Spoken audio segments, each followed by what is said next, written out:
I'm Brasco. And I'm Beast. And today we're about to go through one of our uncut classrooms and dealing with fabulous first impressions. Yeah. You get to hear the story of Beast and I, our online dating and a little bit of our conversation and our first meeting. And, as he said, first impression of one another. Brasco and Beast. Fit, fabulous, and frisky. I was curious. You and I met online, right? Mm-hmm. I initiated the communication based off of the way the online dating site worked. Right. We had one where the woman had to initiate contact. Yeah, the woman had to initiate contact. We spoke for a few weeks over the phone. We texted, I think, just a couple of days. And I remember you saying, you went right to the phone right away. I do remember that. Like, it was just like a couple of days. You're like, I'm better on the phone. Than texting. So we... You bring it back my memory now. Yeah, bring back your memory. We chatted a few weeks. And then we had our first date because you were 3.5 hours away, and we met at a neutral spot. And hour and a half between the two of us. Hour and a half between the two of us. And which I thought was cool. I thought it was cool, and I think I suggested that. You probably don't remember, but okay. You're like, I don't care. I don't. And the end result was this. So I don't care. Oh yeah, and I'm not saying it makes a difference necessarily, but it was important for me to kind of go halfway in that sense, to meet you halfway. Okay. So I'm curious as to what your first impression was when you met me, because you were in the restaurant. We were meeting at a vegan restaurant. I drove, you arrived before I did, and I couldn't find a parking spot or the location, and you were like, I'm gonna come out. And I remember getting out the car, and you were outside the store walking toward me. Towards me. So I'm curious, do you remember what your first impression was of me? Honestly? My impression of you online or my impression of you face to face? First impression, seeing me. When you saw me, what did you think?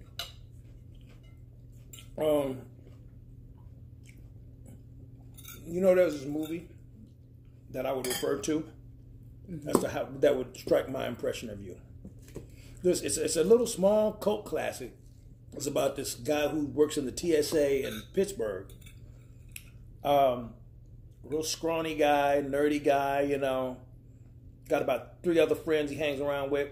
And then as he's working at the airport, there's this really gorgeous woman that comes through that everybody's looking at, And I don't know this movie, but it's the movie is called She's Out of My League. You mentioned that. I've mentioned that. I tell you, there's a reason why. Because if you really want to know what my impression of you was, then we're going to watch that tonight after dinner. Okay. She's out of my league. Because it's a very gorgeous woman. He's a very nerdy, scrawny guy. I don't see myself as a nerdy, scrawny guy. But because I had so many bad experiences with online dating, I met people because I had ladies who I would meet and they wanted this, they wanted that. You know what I'm saying? They wanted this in a guy, that in a guy. And I'm like, you may not be able to tell on camera, but on camera, I film a lot taller than I am. I'm not a tall man. I don't think I'm a short guy, but I would say that, right? But I mean, like for example, people will see me and say, "How much do you weigh?" Because people kind of got a sly way of trying to figure out how tall you are. Well, how much do you weigh? Well, I weigh 190 pounds, or I weigh 180 pounds. Oh, okay. So they automatically think I'm 6'5", 6'4", and I'm not. I'm not 6 foot anything. You know what I'm saying? I'm 5 foot something. Not 1, not 11, somewhere in between, right? And so I can understand that guy's point of view. Not that I'm scrawny, because that's one thing I've already made sure. I might be compact height-wise, but building mouth, no, hell no. You know what I'm saying? But when I met you, it I am not intimidated by things too often. I've never told you this. When I first met you, I was intimidated because I was like, ain't no way in hell that good looking woman gonna want to stay with me. I really said that. Some days I still feel that way right now.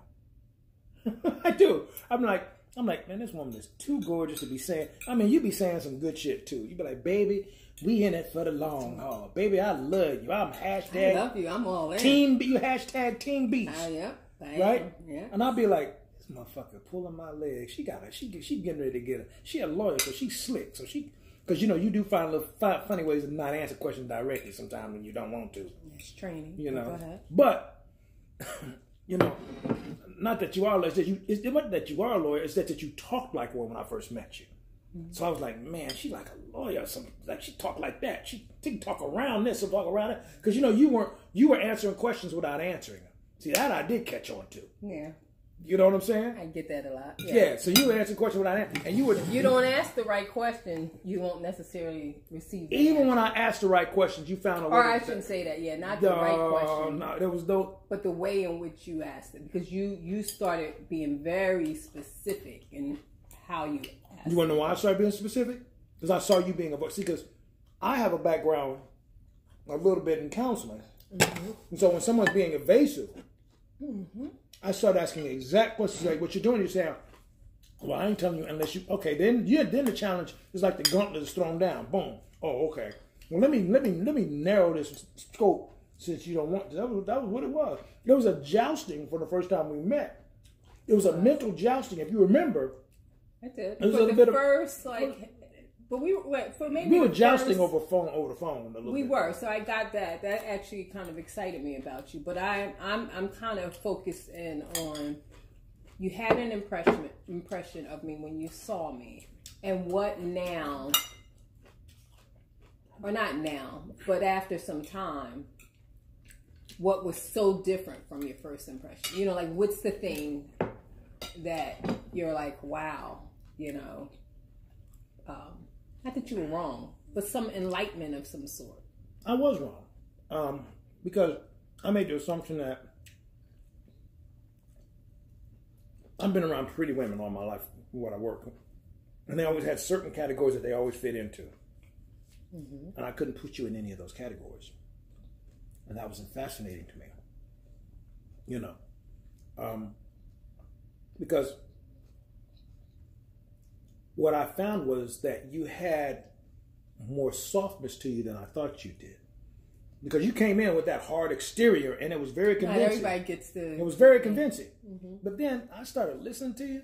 I started listening to the story behind the story. Like you was talking a hard game, but then I said, yeah, but you know, I understand it take a lot to get through that exterior, but you know, by the time somebody gets through that exterior, they probably out of breath and can't keep up. Mm-hmm. You know, and I think what got to me was how much of an intellectual you were, and how not only could you keep up with me, but you were surpassing me in a lot of areas. And that pretty much blew me away, because I've always felt good about my intellect and my ability to keep up or stay ahead of the pace of most people in intellectual conversations, this, that, or the other. Not as a braggadocious thing, but it's just like that's just how it's always been. You're a genius, baby. You know, well, no, I'm not John. I'm not a genius. You're very smart. No. Yeah. But you know, I think my impression of you is still evolving as we get deeper and deeper in our relationship. Because I initially met you and you were just so starkingly beautiful and intelligent and accomplished. And then I was like, fuck that, I'm accomplished too. Shit. You know, I was like, hell, you know, I ain't no idiot. You know. By no means. But then I still felt like that guy from that movie. I can't wait to see it just personified how I felt. I was overwhelmed, and then like even at the end of the movie, after they went through this hard thing, and at the end, you know, he started making some changes that would make him a better guy. Okay. You know, that's what's been happening with me with you. You've had a good and positive influence on me to be a better guy, a better version of me that I didn't know I wanted to be, that I could be, that I'm already becoming. And then it started making me really, really appreciate and value the importance of relationship and picking the right people in your relationship because they have such an influence on you. Yes, indeed. But that was my impression of you. What was your impression of me? What was your first impression? Are we talking about when I saw you the first date or over the phone? Both. First the phone. On the phone, I felt that you stimulated me intellectually. We had really good conversations. And not only were you able to answer or talk about something, but you were able to talk about something in depth, about why you felt a certain way.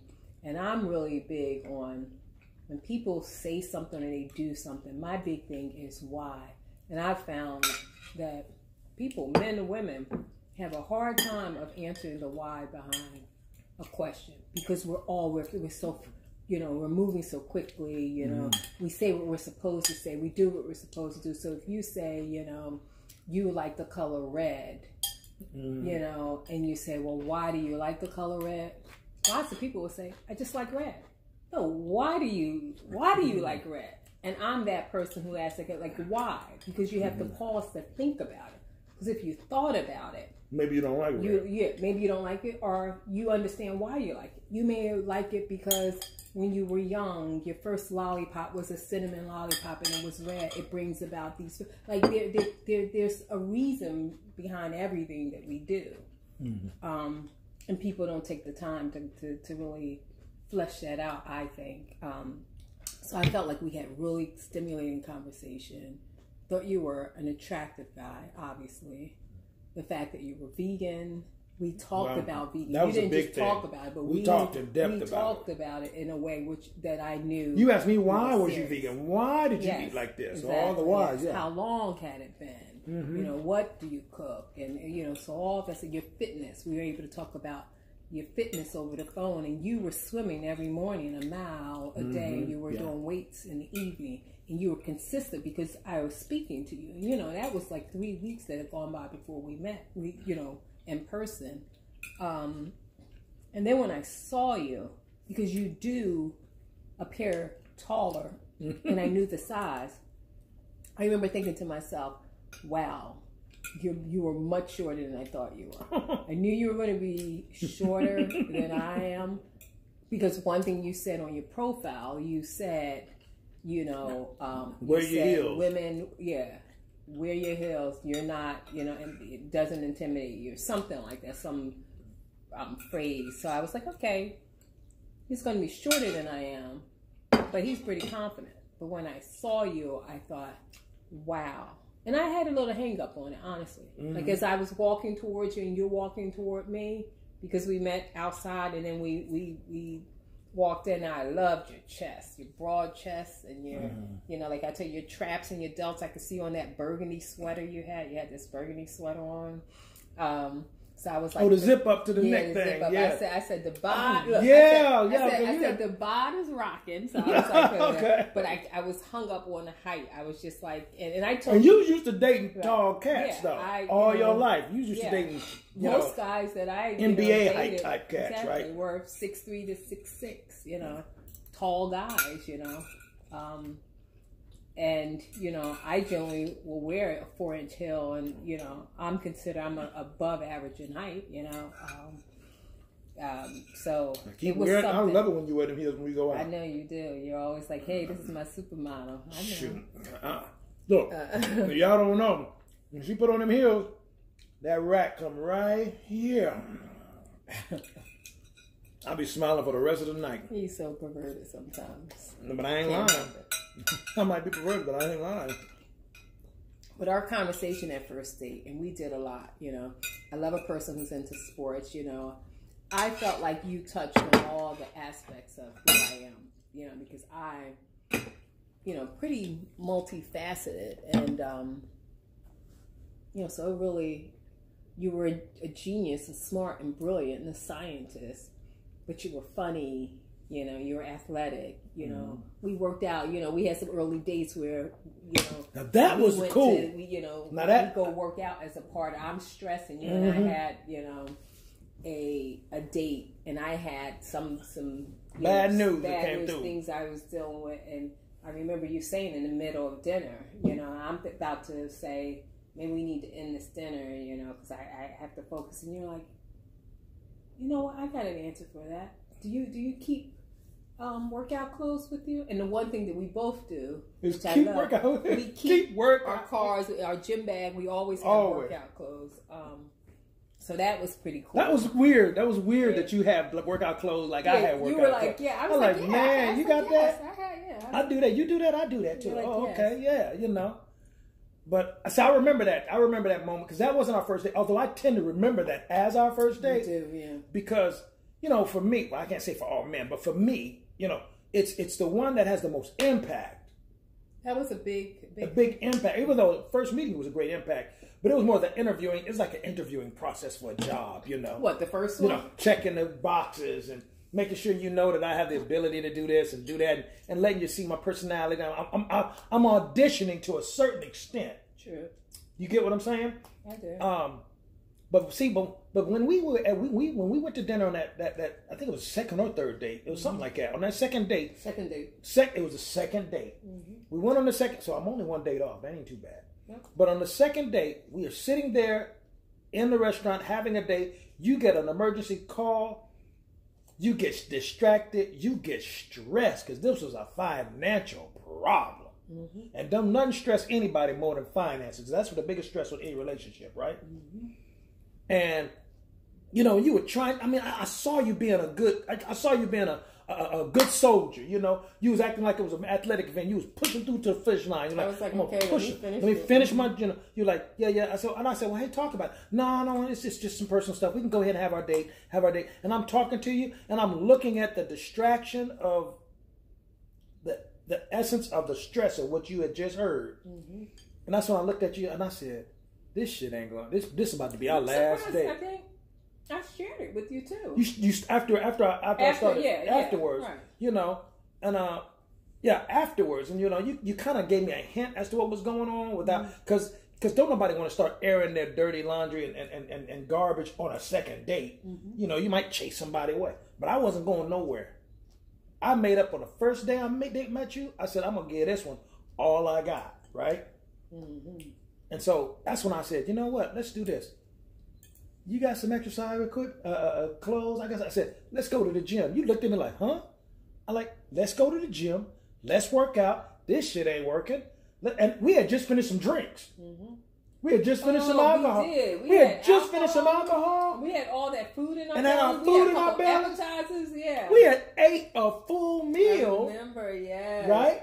Yes. We had ate a full meal. We had some drinks. And I was like, let's go to you. Like, go to the gym. Well, I had 8. And I'm like, so? Let's just go.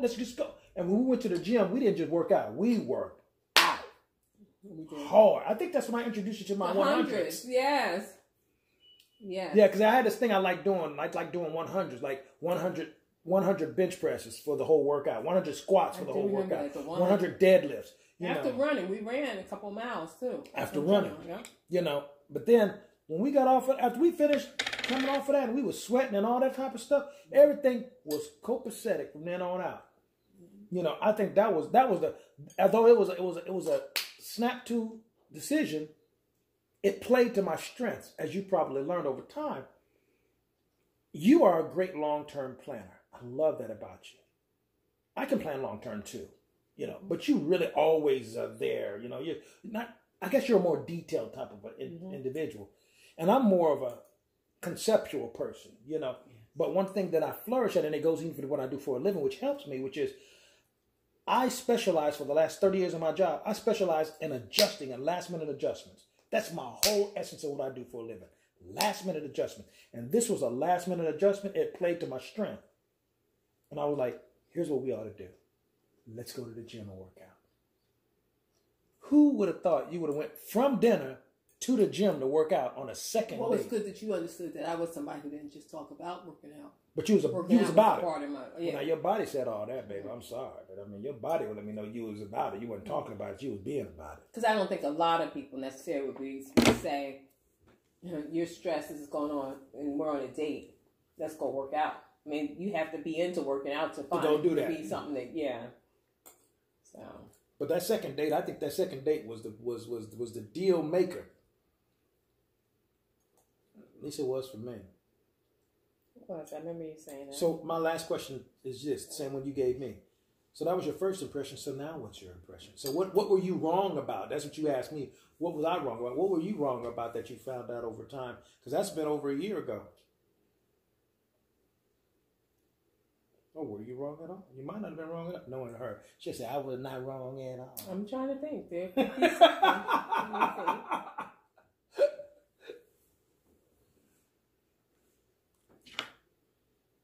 Oh, what I was wrong about, or not wrong about, what I'm surprised about, because what I thought, the first time I met you and over the phone, I instantly knew what would be, like that one issue that we would have. Mm-hmm. And I thought to myself, I'm just going to go with it, because I'm not thinking long term, and we'll see how it plays out. But you're a big fraternity guy. Oh, well, you talked about your frat brothers and that being a part of your life. True. Yeah. And for me, thinking long term,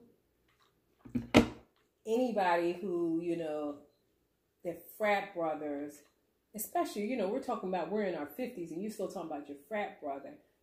In my mind, it didn't bring about a certain maturity in terms of future that played to what I see as kind of like, kind of goal oriented and pushing. Like if somebody's worrying about hanging with their buddies, instead of like grinding, then I don't know if long term that's a partner or this is just kind of like a physical somebody I could date there. And I thought that early on, but I was okay with it because I thought it may work for me because that means that we just date and we hang out and we have a good time. Yeah. And he has his buddies and but I feel over time, and even your dynamic, your relationship with that, with your bros has changed over time. Where you have obviously close relationships, but I feel like I've gotten to see, you grind. Your priority is your grind. Oh yeah, yeah.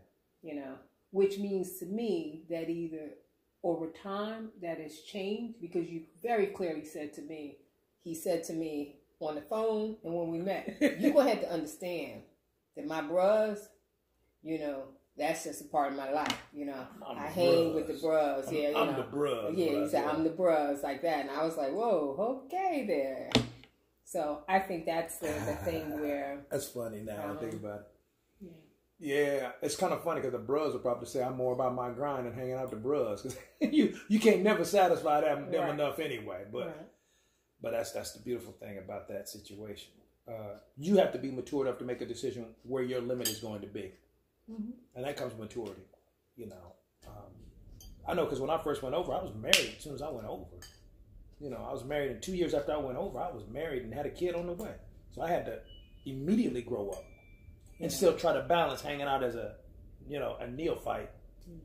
But yeah, I could see that. Well, I'm glad that we're working out. At least it seems like it from here. But that told me that you weren't sure about long term. You still were in a mode of just dating.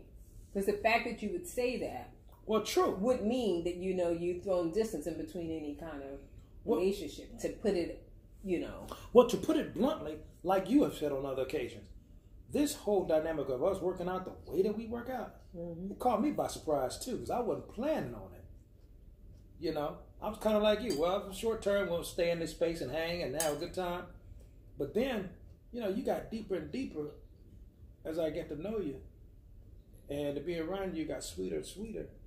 Sweeter and sweeter. And more enticing on top of enticing. A lot of times. These words. Go ahead. No, I'm just saying. It just became that. And I always say you're beautiful. You're beautiful. And I mean, you are physically beautiful, but when I'm saying you're beautiful, some days I am talking about how you look. Some days I'm talking about how beautiful you are towards me. You know? Yeah. You know?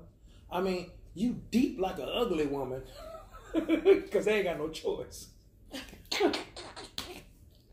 It's terrible. You know, women that's ugly, they got to be intelligent and deep because they ain't got nothing else. But you got that. You know what? Here's the best way to put it. Remember that girl when we met? And she said, that's unfair.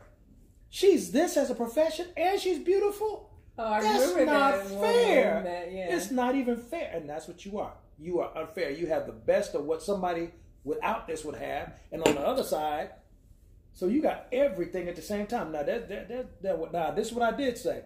With every pretty girl that comes just a little bit of crazy, I did ask you one question. I said, am I dealing with misdemeanor crazy or felony crazy? I'm not crazy. Not felony. Misdemeanor? I think this is where I should stop the tape. Yeah, you should stop the tape. You want to enjoy the rest of your evening. I really do. Yeah. Thank you. Bye. So, I figured I needed to stop it when I did before I said something I didn't need to say.